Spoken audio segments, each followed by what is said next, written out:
বন্ধুরা, ডেস্কটপে Windows activate বলে যে ওয়াটারমার্কটা আসে, সেই ওয়াটারমার্কটার বিষয়ে আমি এর আগে 2 থেকে 3টা ভিডিও বানিয়েছি এবং সেই ভিডিওগুলো আমি আপলোডও করেছিলাম। সেখান থেকে আমার বহুত রেসপন্স আসে ভিডিওগুলোতে, এবং কিছু কিছু ভিউয়ার্স আছে যারা এখনো ভিডিওর মূল বিষয়গুলো বুঝতে পারছে না। তার জন্য আমাকে আবার কমেন্ট করা হয়েছে ভিডিওর পক্ষ থেকে। তার জন্য আমি এই সহজ ভিডিওটা আজকের করছি, যে এই ভিডিওতে তোমরা ডেস্কটপের যে ওয়াটারমার্কটা থাকে সেই ওয়াটারমার্কটা তোমরা কিভাবে রিমুভ করতে পারবে।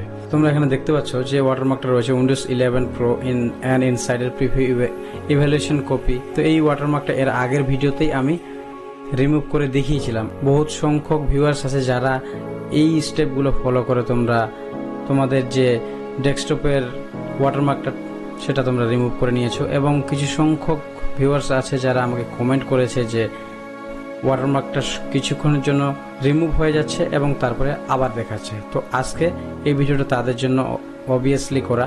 তো অবশ্যই তোমরা আজকের ভিডিওটা মনোযোগ সহকারে দেখবে। অবশ্যই চ্যানেলে তোমরা প্রথম দর্শক হলে চ্যানেলটাকে সাবস্ক্রাইব করে পাশে থাকা নোটিফিকেশন বেলটা অন করে নিও, কেননা বন্ধুরা এমনই ইনফরমেটিভ ভিডিও আপগ্রেডগুলো আমরা এই চ্যানেলে প্রতিনিয়ত আপলোড করে থাকি। তো দেরি না করে চলো স্টেপগুলো ফলো করি।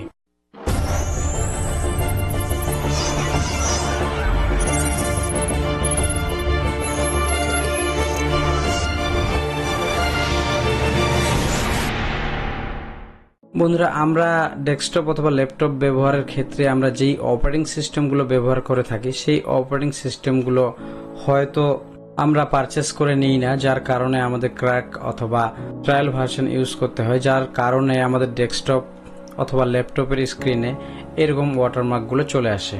তার জন্য আমাদের কি করণীয়? এক্ষেত্রে আমি এর আগেও এই রিমুভের ক্ষেত্রে অনেকগুলো ভিডিও তৈরি করেছি, এবং আজকের ভিডিওতে আমি তোমাদের দেখাবো যে কিভাবে তোমরা ফুলফিল ভাবে একদম পার্মানেন্টলি সেটা রিমুভ করবে। তো আমাদের যে উইন্ডোজ অপারেটিং সিস্টেম, সেই অপারেটিং সিস্টেমের আমাদের সিরিয়াল প্রোডাক্ট আইডি আমাদের ক্রিয়েট করা রয়েছে, কিন্তু তা সত্ত্বেও আমাদের ওয়াটারমার্কটা আসছে। এক্ষেত্রে আমরা আজকের এই ভিডিওতে দেখাবো যে তোমরা কিভাবে তোমাদের ওয়াটারমার্কটা রিমুভ করবে। তো সর্বপ্রথমে আমাদের একটা স্টেপ ফলো করতে হবে।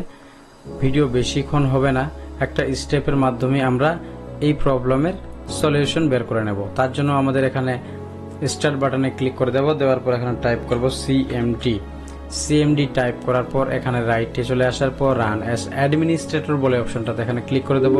পপ আপ শো করবে, ইয়েস করে দেব। করে দেওয়ার পর আমাদের যে ব্ল্যাক স্ক্রিনের যে কমান্ড প্রম্পট অফ চার্টটা সেটা শো হয়ে যাবে। এখান থেকে আমরা একটা কমান্ড টাইপ করে দেব। কমান্ড টাইপ করে দেওয়ার পর আমরা এই প্রসেসটা পার্মানেন্টলি ভাবে ভ্যানিশ করে দেব। আমি যেই কমান্ডটা দিয়ে এই প্রবলেমটা সলিউশন করব, তোমরা ডেসক্রিপশন বক্স থেকে এই কমান্ডটা পেয়ে যেতে পারবে, অথবা তোমরা যদি ভিডিওটা পজ করে তোমরা এই কমান্ডটা স্ক্রিনশট নিয়ে নিতে পারো। তো এখানে আমরা লিখব স্মল লেটারে BCDEDIT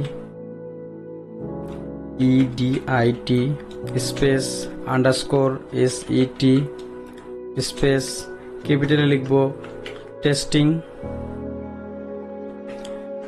টেস্ট সাইনিং। এটা লেখার পর স্পেস দিয়ে লিখব অফ। এই কমান্ডটা দেওয়ার পর আমাদের এন্টার বাটনটা প্রেস করতে হবে। তো তোমরা এখানে দেখতে পাচ্ছ দ্য অপারেশন কমপ্লিটেড সাকসেসফুলি। তো আমাদের কাজ শুধু এইটুকুই রয়েছে। তোমরা এই প্রসেসটা ফলো করেই তোমাদের ডেস্কটপের অথবা ল্যাপটপের ওয়াটারমার্কটা রিমুভ করতে পারবে। তো এরপরে আমাদের করণীয় কি? এরপরে আমরা যে আমাদের পিসিটাতে রিস্টার্ট করে নিয়ে আমরা একবার চেক করব। তো ফ্রেন্ডস, আমরা আমাদের পিসিটা রিস্টার্ট করে নিয়েছি এবং তোমরা এখানে দেখতে পাচ্ছ যে এখানে কোনো ওয়াটারমার্ক নেই।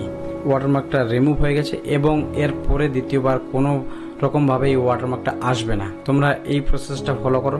আমি ডিসক্রিপশানে যে কমান্ড প্রম্পটটা রয়েছে সেটা দিয়ে দেবো।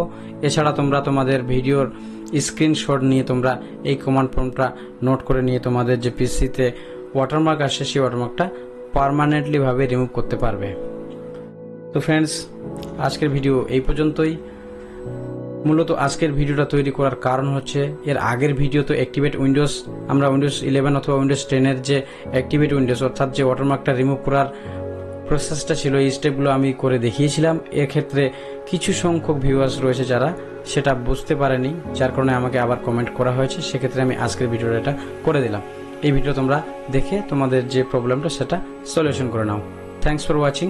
আবার ফিরছি নতুন ভিডিওতে, ততক্ষণের জন্য অবশ্যই সকলে সুস্থ এবং ভালো থাকবে।